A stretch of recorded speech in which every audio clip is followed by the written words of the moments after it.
Shalom saudaraku yang kekasih dalam Tuhan Yesus Kristus. Selamat pagi, salam sejahtera untuk kita semua, dimanapun saudara-saudara berada. Selamat datang kembali di Renungan Kristen pagi hari ini. Semoga saudara semua dalam keadaan sehat selalu, dan kiranya damai dan sukacita oleh Roh Kudus melimpah dalam hati dan kehidupan saudara semua. Sebelum kita mendengarkan renungan firman Tuhan, mari sama-sama kita berdoa.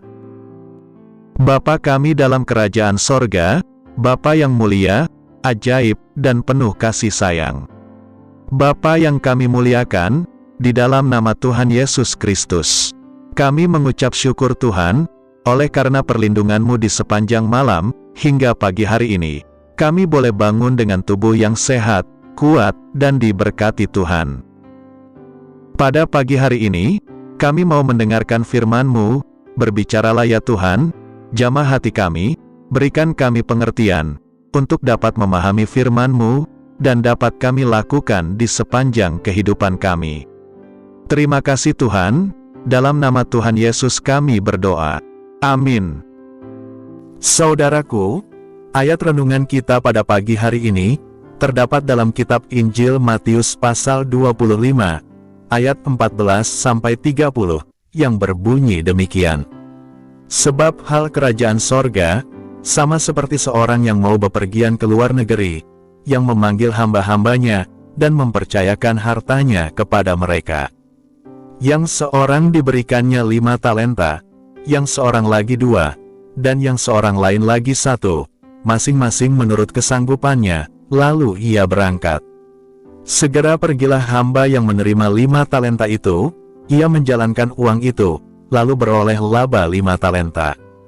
Hamba yang menerima 2 talenta itu pun, berbuat demikian juga, dan berlaba 2 talenta. Tetapi hamba yang menerima 1 talenta itu pergi, dan menggali lubang di dalam tanah, lalu menyembunyikan uang tuannya. Lama sesudah itu, pulanglah tuan hamba-hamba itu, lalu mengadakan perhitungan dengan mereka.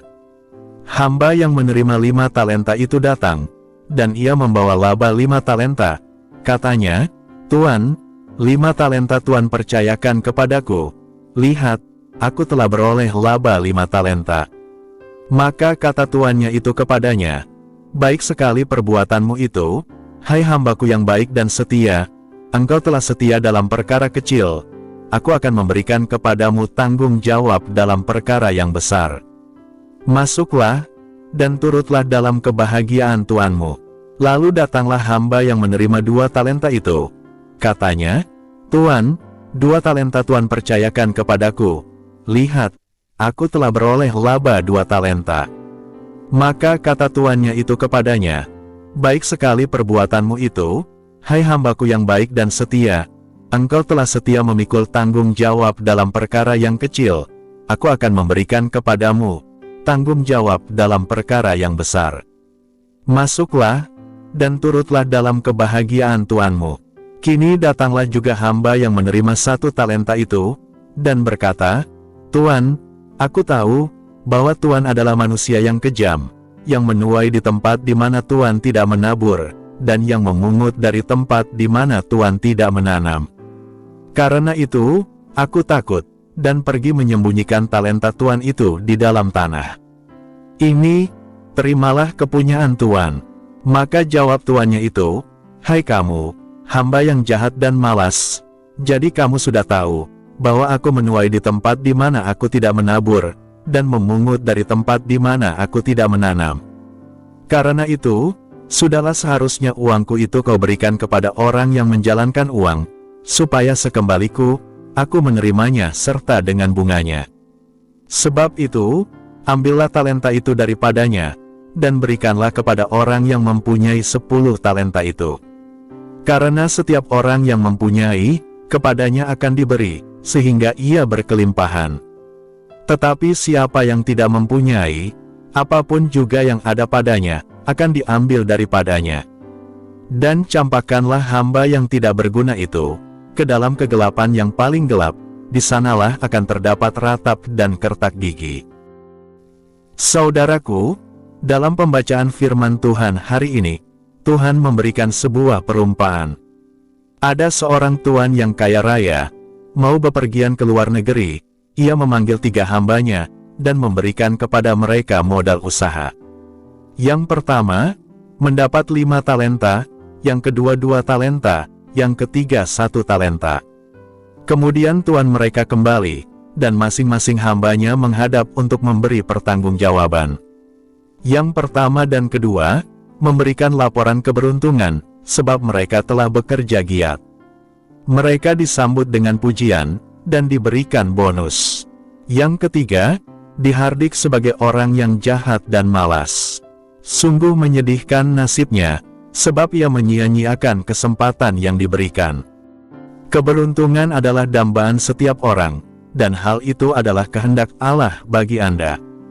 Sesulit apapun yang kita alami, tetapi jika pada akhirnya kita memperoleh keberuntungan, semua kesulitan itu akan lenyap dalam sukacita keberuntungan. Tuhan Yesus banyak menggunakan perumpamaan ketika mengajar. Yesus menggunakannya agar murid-murid atau orang-orang yang mendengarnya cepat mengerti atau memahami maksudnya. Kedua, membuat para pendengar berpikir. Ketiga, menutupi kebenaran dari orang-orang yang tidak mau menanggapi ajaran dan panggilannya. Sebenarnya, apa yang Yesus ceritakan di sini bukanlah perumpamaan belaka. Cerita ini adalah kisah atau fakta yang kelak akan dialami oleh semua orang. Saatnya akan datang, masing-masing kita akan berdiri di hadapan Allah untuk mempertanggungjawabkan setiap anugerah yang Tuhan telah berikan kepada kita.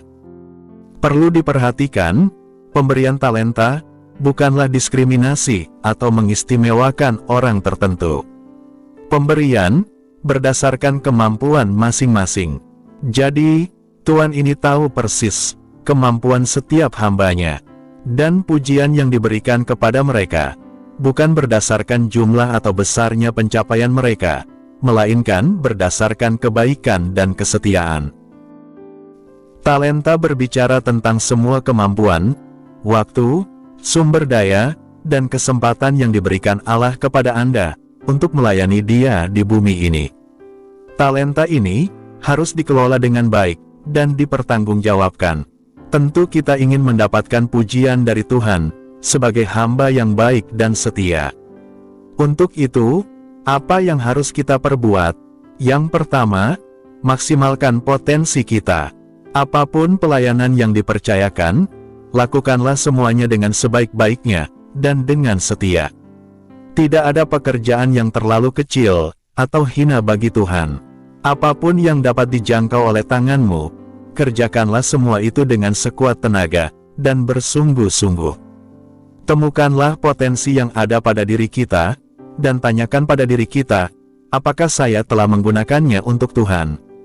Apakah saya telah menggunakan dengan sungguh-sungguh untuk melayani Tuhan? Jangan pernah merasa puas dengan apa yang kita telah perbuat, tetapi evaluasi dan kembangkan terus, menjadi lebih baik dari sebelumnya. Itulah hamba yang baik dan setia. Yang kedua, pakai waktu yang Tuhan beri dengan sebaik mungkin. Waktu berjalan terus, dan kesempatan akan berakhir. Kita tidak selamanya hidup eksis seperti hari kemarin dan hari ini. Firman Allah berkata, dalam kitab Efesus pasal 5, ayat 16, pergunakanlah waktu yang ada, sebab hari-hari ini adalah jahat. Tidak menggunakan waktu dengan baik, atau korupsi waktu, sama dengan kejahatan. Kita tidak selamanya hidup di bumi ini, kesempatan kita sangat terbatas. Kita tidak akan hidup 2 kali dalam dunia ini. Jadi, kesempatan untuk kita melayani Tuhan dalam dunia ini hanya sekali dalam hidup. Jika kita mengabaikannya, kita menderita kerugian dan penyesalan nanti. Seperti hamba yang ketiga, berakhir dengan penderitaan. Ayat 30 mengatakan, dan campakkanlah hamba yang tidak berguna itu ke dalam kegelapan yang paling gelap. Nasib malang semacam ini menanti kita yang mengabaikan kesempatan untuk melayani Tuhan dengan talenta yang ada pada kita. Orang bijak mencari kesempatan, orang bodoh menunggu kesempatan, orang bebal mengabaikan kesempatan. Yang ketiga, tetaplah setia. Kesetiaan bukanlah hal yang gampang. Banyak orang memulai dengan baik dan bersemangat, tetapi gagal di tengah jalan. Mengapa? Sebab kesetiaan adalah suatu perjuangan, kesabaran, ketabahan, ketekunan, kepasrahan, dan ketaatan. Banyak hal yang menyakitkan, tidak menyenangkan dalam hidup. Tidak semuanya terjadi sesuai dengan keinginan kita. Kesetiaan menuntut pengorbanan tanpa pamrih. Seperti Yesus, Dia adalah contoh kesetiaan sejati. Orang yang lari, mundur dari pelayanan karena persoalan, bukanlah hamba yang setia. Dalam kitab Wahyu pasal 2, ayat 10, mengatakan, "Hendaklah engkau setia sampai mati, dan aku akan mengaruniakan kepadamu mahkota kehidupan." Baik sekali perbuatanmu itu, hai hambaku yang baik dan setia, masuklah, dan turutlah dalam kebahagiaan Tuanmu. Hamba yang setia, pada akhirnya akan beruntung. Amin. Tuhan Yesus memberkati. Demikianlah renungan firman Tuhan pada hari ini. Semoga menjadi berkat bagi kita semua. Dan sebelum kita memulai segala aktivitas di pagi hari ini, mari kita berdoa. Bapa kami yang di surga, Bapa yang kami panggil dalam nama Tuhan Yesus Kristus, kami bersyukur Tuhan atas pertolongan-Mu, penyertaan-Mu, dan atas berkat-Mu dalam hidup kami. Kami berbahagia dan bersyukur atas kebaikan Tuhan pada hari ini. Tak berkesudahan kasih setia Tuhan, tak habis-habisnya rahmat-Mu, selalu baru tiap pagi, besar kesetiaan-Mu Tuhan dalam hidup kami. Terima kasih buat firman-Mu pada hari ini ya Tuhan. Kami mau selalu belajar dan terus belajar tentang firman-Mu. Firman-Mu yang menguatkan dan meneguhkan iman kami. Firman-Mu yang mengubahkan hidup kami. Kami mau berjalan bersama dengan Engkau di sepanjang kehidupan kami, agar kami tidak tersesat di dalam dunia ini. Kami mau melakukan firman-Mu ya Tuhan di sepanjang hidup kami, agar kami tetap kuat berjalan bersama dengan Engkau. Terima kasih ya Tuhan, buat kesempatan hidup yang masih Engkau berikan. Kami mau pakai untuk hormat dan kemuliaan nama-Mu. Segala pergumulan dan persoalan hidup kami serahkan di dalam tangan-Mu. Engkau yang akan menyelesaikannya bagi kami hanya berharap kepada-Mu. Ya Tuhan, hamba berdoa buat saudara-saudaraku, yang sudah mendengarkan renungan hari ini, yang saat ini sedang mengalami sakit penyakit, pergumulan masalah, kebutuhan ekonomi, kiranya Engkau jamah, sembuhkan dan pulihkan, berkati perekonomian mereka, serta berikan jalan keluar, di setiap pergumulan masalah yang mereka sedang hadapi. Dan ajarlah kami ya Tuhan, untuk selalu berharap dan percaya sepenuhnya, kepada Tuhan Yesus. Kiranya Engkau terus memberkati kehidupan kami, keluarga kami, sanak saudara kami, daerah tempat tinggal kami, bangsa dan negara kami, pemerintah-pemerintah kami, biarlah semuanya dalam perlindungan-Mu ya Tuhan, dan jadilah sesuai kehendak-Mu yang terbaik dalam kehidupan kami. Dan pada pagi hari ini ya Tuhan, kami berterima kasih buat perlindungan-Mu di sepanjang malam yang telah kami lewati. Pagi hari ini kami akan beraktivitas sebagaimana mestinya. Kami yakin dan percaya, perlindungan-Mu tetap ada dalam kehidupan kami, di sepanjang hari yang akan kami lewati ini. Terima kasih ya Tuhan, inilah yang menjadi doa kami. Dalam nama Tuhan Yesus, kami berdoa. Amin.